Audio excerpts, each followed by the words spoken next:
ام حسبت ان اصحاب الکہف والرقیم، آپ کا کیا خیال ہے کہ یہ کہف اور رقیم والے لوگ کانوا من آیاتنا عجبا،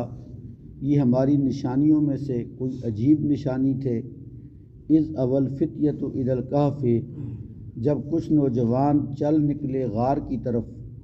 فقالو، اور وہاں پکارنے لگے، ربنا آتنا، اے ہمارے رب ہمیں عطا فرما، من لدنک رحمتاً، اپنی طرف سے مہربانی،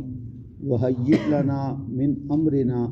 اور آسان کر دے ہمارے لیے ہمارے کام کو، رشداً، رہنمائی فرما کر۔ فضربنا علی آذانہم فی الکہف سنین عددا، پھر ہم نے تھپکی دی ان کے کانوں پر غار کے اندر کچھ سالوں کے لیے، ثم بعثناہم، پھر ہم نے انہیں اٹھایا، لنعلم، تاکہ ہم ظاہر کر دیں، ای الحزبین احصیٰ، کہ کون سی جماعت ان میں سے شمار کر سکی، لما لبثوا امدا، کہ جتنی مدت وہ وہاں پہ ٹھہرے رہے۔ یہ سورۃ الکہف کی 7ویں 8ویں آیات ہے۔ شروع میں اس سورہ کے اندر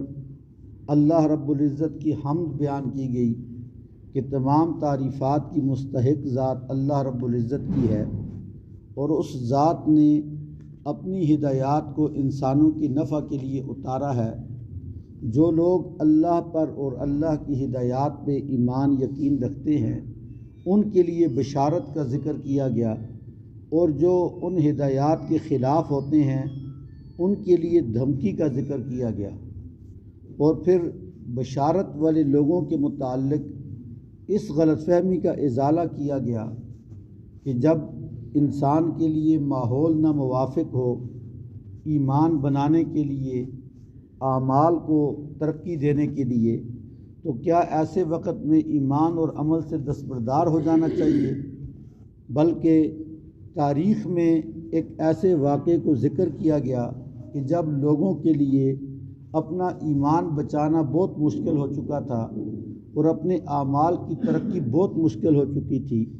انہوں نے اپنے ایمان و عمل کی ترقی کے لیے ایک سفر کیا۔ اس سفر کا ذکر اس صورت کے اندر ہے، اور ایک عجیب انداز میں اللہ رب العزت نے ان کے واقعے کو بیان کیا۔ یہ انداز کسی اور واقعے کے اندر نہیں ہے۔ پہلے 4 آیات کے اندر اجمالی طور پر اس کو بیان کیا گیا، اس کے بعد تقریباً 1.5 صفحے کے اندر تفصیل سے اس واقعے کو بیان کیا گیا کہ یہ کچھ واقعہ اس نوعیت کا ہے کہ لوگوں کو اس سے حیرت ہوتی ہے کہ ایمان اور عمل ایسے ماحول میں بھی محفوظ رہ سکتے ہیں جب ہر طرف ایمان و عمل کے خلاف ماحول بنا ہوا ہو۔ وہ جو پہلے میں نے ذکر کیا کہ دجالی تہذیب کا جب ہر طرف غلبہ ہو، اس وقت بھی کیا انسان اپنا ایمان بچا سکتا ہے؟ جن لوگوں کو اس سے حیرت ہوتی ہے، اللہ رب العزت فرماتے ہیں وہ اس واقعے کے اندر غور کریں کہ کیا اس واقعے میں بھی کوئی حیرت تھی کہ یہ کس طرح رونما ہوا کہ کچھ نوجوان اپنی ایمان کی حفاظت کے لیے سفر کے لیے نکلے۔ ایمان جس ماحول میں حفاظت کرنا مشکل ہو، اس ماحول سے نکل کر ایمان کی حفاظت کے لیے سفر کرنا، یہ ہمارے اسلاف کا، بزرگوں کا طریقہ رہا ہے۔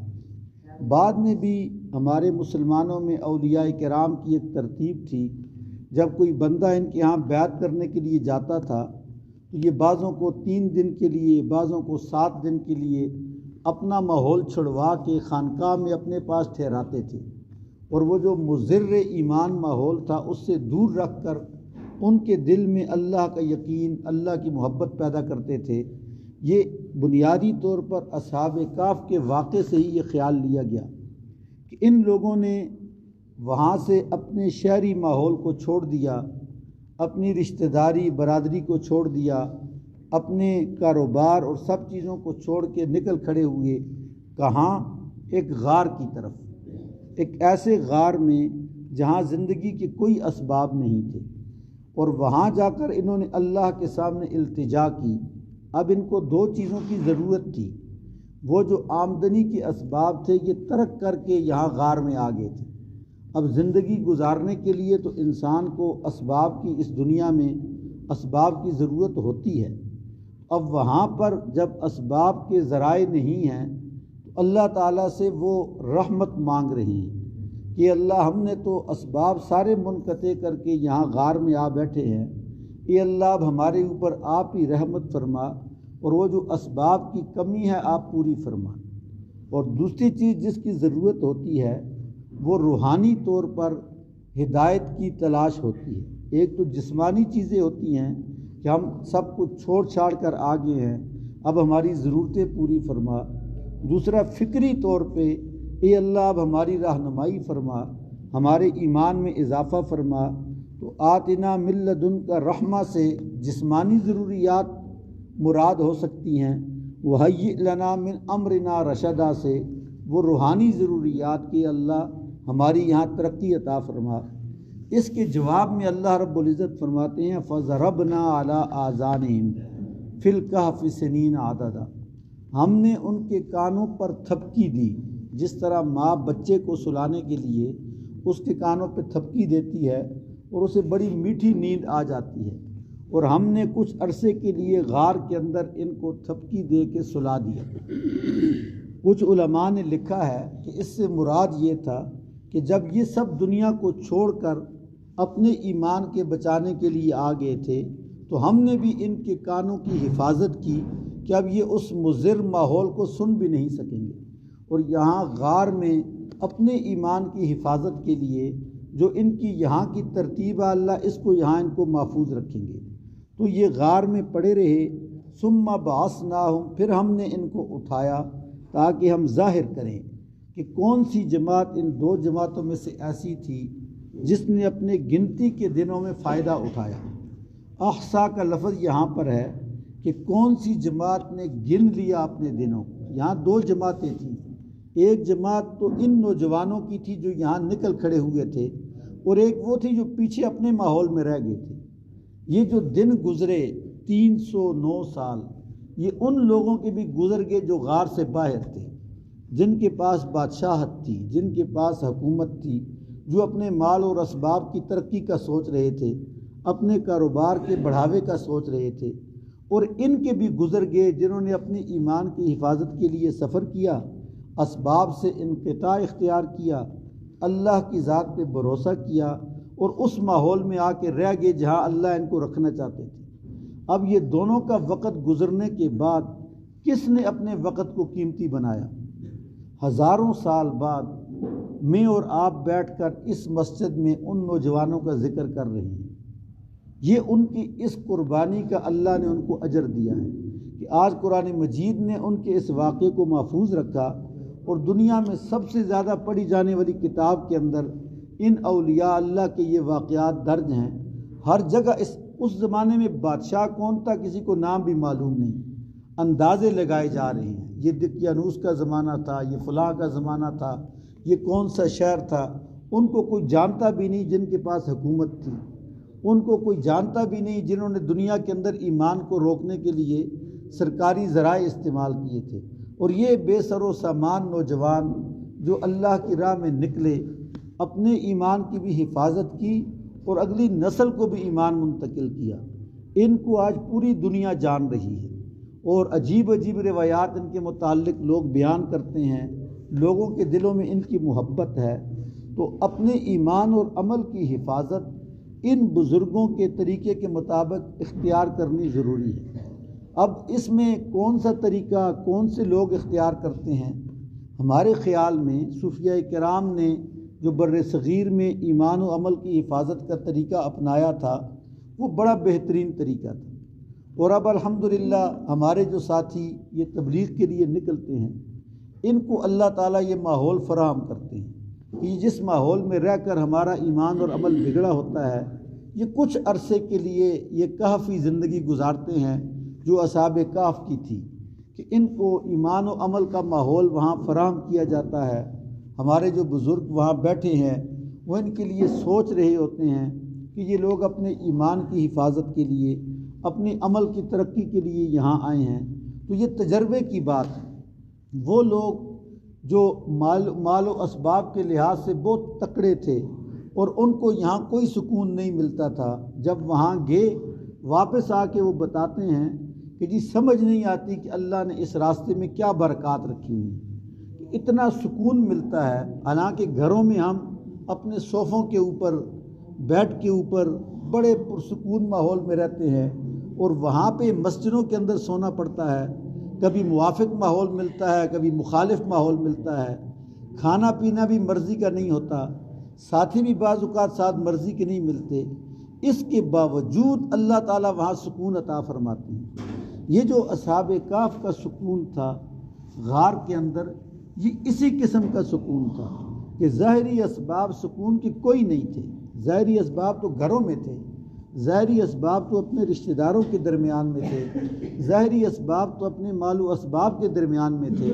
لیکن یہاں کچھ نہ ہونے کی وجہ سے اللہ تعالیٰ نے ان کی ایمان کی حفاظت فرمائی۔ حدیث شریف میں جو فتنہ دجال کا تذکرہ آتا ہے، اس میں ایک عجیب روایت آتی ہے کہ ستکون فتن، ایک زمانہ آئے گا فتنے بہت زیادہ ہو جائیں گے، اور اس زمانے میں جو آدمی بیٹھا ہوا ہے یہ کھڑے ہوئے آدمی سے افضل ہوگا، اور جو کھڑا ہوا آدمی ہے قائم خیر منہا ساعی، کھڑا ہوا آدمی ماشی چلنے والے سے افضل ہوگا، اور چلنے والا آدمی دوڑنے والے سے افضل ہوگا۔ یعنی یہ ایسا زمانہ ہوگا جس میں جو جتنا دوڑ دھوپ میں لگا ہوا ہے اتنا اس کے ایمان کی خرابی کے امکانات زیادہ ہیں، جو جتنا سست ہے علیحدہ بیٹھا ہوا ہے اپنے ایمان کی فکر کر رہا ہے اتنا وہ افضل اور بہتر ہے۔ اور یقیناً یہ آج کا زمانہ اسی نوعیت کا زمانہ ہے۔ اس میں دیندار سے دیندار آدمی بھی جب ماحول کے اندر جاتا ہے تو وہ اس ماحول سے متاثر ہوئے بغیر نہیں رہتا ہے۔ ہمارے بزرگ ہیں رائے ونڈ میں مولانا جمشید صاحب، وہ بیٹھے ہوئے تھے اور ساتھی ان کے پاس بیٹھے تھے، ایک بندے نے آ کر آم کی پیٹی ہدیے میں پیش کی۔ انہوں نے اس سے پوچھا کہ یہ آم کی جو پیٹی ہے آپ کے اپنے باغ کی ہے یا تم نے خرید کر لائی ہے؟ اس نے کہا جی میرا اپنا باغ ہے، میں نے وہاں سے آپ کے لیے لائی ہے۔ انہوں نے قبول کر لیا۔ بعد میں بیٹھے ایک ساتھی نے پوچھا کہ آپ نے ان سے یہ سوال کیوں کیا ہے کہ یہ آپ نے اپنے باغ سے لائی ہے یا خرید کے لائی ہے؟ آم تو آم ہے، خرید کے لائی ہے۔ انہوں نے کہا ایسا نہیں ہے، ہماری شریعت میں باغوں کی خرید و فروخت کا طریقہ متعین ہے، جب تک درخت کے اوپر پھل ظاہر نہ ہو جائے اس وقت تک اس کی خرید و فروخت حرام ہے۔ آج کل رواج یہ ہے کہ باغوں میں درخت لگے ہوتے ہیں، ابھی وہ پھول بھی نہیں لگتے، تو یہ آڑتی لوگ جا کر پہلے ہی ریٹ طے کر لیتے ہیں کہ آپ کے اس باغ کا یہ ریٹ ہے، حالانکہ کچھ معلوم نہیں ہوتا کہ اس میں پھل لگیں گے نہیں لگیں گے۔ یہ ابہام کا سودا کرتے ہیں، اور ابہام کا سودا یہ شریعت میں جائز نہیں ہے۔ اب جب باغ سے ہی سودا حرام طریقے سے کر کے مارکیٹ میں آ گیا تو پھر بے شک منڈی میں وہ ٹھیک طریقے سے بھی فروخت ہو رہا ہو، اس کے اندر وہ تاثیر تو ہوگی۔ تو انہوں نے کہا میری کوشش یہ ہوتی ہے کہ اس ماحول میں جتنا ہو سکے اپنے آپ کو حرام سے بچانے کی کوشش کروں، تو میں اس وقت تک کوئی چیز نہیں لیتا جب تک تسلی نہ ہو جائے۔ اب اتنا مشکل ماحول بنا ہوا ہے کہ دیندار آدمی بھی اگر باہر اپنے آپ کو حرام سے بچانا چاہے، بد عملی سے بچانا چاہے، بد نظری سے بچانا چاہے تو بہت مشکل ہوتا ہے۔ جب کوئی آدمی تبلیغ میں نکلتا ہے یا ان اولیاء اللہ کے پاس جاتا ہے، یہ ایسی ایسی پابندیاں لگاتے ہیں جو بظاہر شریعت میں نظر نہیں آتی۔ یہ منع کر دیتے ہیں آج کل کہ آپ لوگ موبائل کا استعمال جب یہ اللہ کے راستے میں نکلے ہو نہ کرو۔ کئی خانقاہوں میں یہ بھی دیکھا بزرگوں نے اپنے مرید کو قرآن مجید کی تلاوت سے منع کیا، آپ ایک ہفتے تک تلاوت نہیں کریں گے، پہلے یہ اعمال کریں گے تاکہ آپ کا دل تلاوت کے لیے تیار ہو جائے۔ بہت بڑے عالم دین ہیں، آپ حضرات نے نام سنا ہوگا، شیخ الاسلام مفتی تقی عثمانی صاحب وفاقی شرعی عدالت کے جسٹس بھی رہے، اس وقت بھی بہت بڑا ان کا ادارہ ہے۔ وہ فرماتے ہیں جب میں دورہ حدیث سے فارغ ہوا تو ہم نے جن بزرگوں سے بیعت کی تھی وہ باضابطہ عالم نہیں تھے، خواجہ عبدالحی صاحب، انہوں نے میرے اوپر پابندی لگا دی کہ جب تک میں اجازت نہ دوں تم نے کسی جگہ جا کر بیان نہیں کرنا ہے۔ حالانکہ بیان تو بظاہر ایک ہدایت کا ذریعہ ہے، وہ قرآن کو بیان کرتے ہیں، حدیث کو بیان کرتے ہیں، کہتے ہیں تقریباً 2-3 سال میرے اوپر پابندی رہی کہ آپ نے بیان نہیں کرنا، تو مجھے بھی سمجھ نہیں آتی کہ میرے مرشد نے مجھے کیوں منع کیا ہے۔ میں نے قرآن مجید بڑے اچھے اساتذہ سے پڑھا ہے، لیکن کہتے ہیں جب انہوں نے اجازت دی ایک عرصے کے بعد، اس وقت سمجھ میں آئی کہ واقعی اگر میں پہلے شروع کر لیتا تو میں بہت ساری گمراہی پھیلانے کا ذریعہ بنتا۔ اس خاموش زمانے میں انہوں نے میری ایسی تربیت کی کہ بہت ساری چیزیں مجھے سمجھ میں آ گئیں جو پہلے میری سمجھ میں نہیں تھی۔ تو یہ اللہ کے راستے میں نکل کر ان ہدایات کے اوپر عمل کر کے جو بزرگ ہمارے لیے تجویز کرتے ہیں، یہ جو اصحاب کہف کا واقعہ ہے، اس بنیاد سے اولیاء کرام نے یہ چیزیں لی ہوتی ہیں۔ تو یہ اس کا ایک اجمالی بیان تھا کہ اس زمانے میں اپنے ایمان و عمل کی حفاظت کے لیے اس طرح کچھ عرصے کے لیے اگر اپنے ماحول کو چھوڑنے کا موقع ملے، ٹھیک ماحول دستیاب ہو، تو ہر انسان کو اپنے ایمان کی حفاظت کے لیے ضرور ایک نہ ایک مرتبہ یہ سفر کرنا چاہیے، اللہ کے راستے میں نکل کر ان بزرگوں کی اتباع میں اپنے ایمان کی حفاظت کے لیے اجنبی ماحول میں رہنا۔ اب تو وہ اجنبی ماحول بھی نہیں ہے، ہم نے ایک شہر سے دوسرے شہر میں جا کر مسجد میں رہنا ہوتا ہے، مساجد کے ماحول سے تقریباً تمام مسلمان واقف ہیں۔ اللہ رب العزت ہم سب کو ان اسلاف کے طریقے پر اپنے ایمان و عمل کی حفاظت کے لیے محنت کرنے کی توفیق نصیب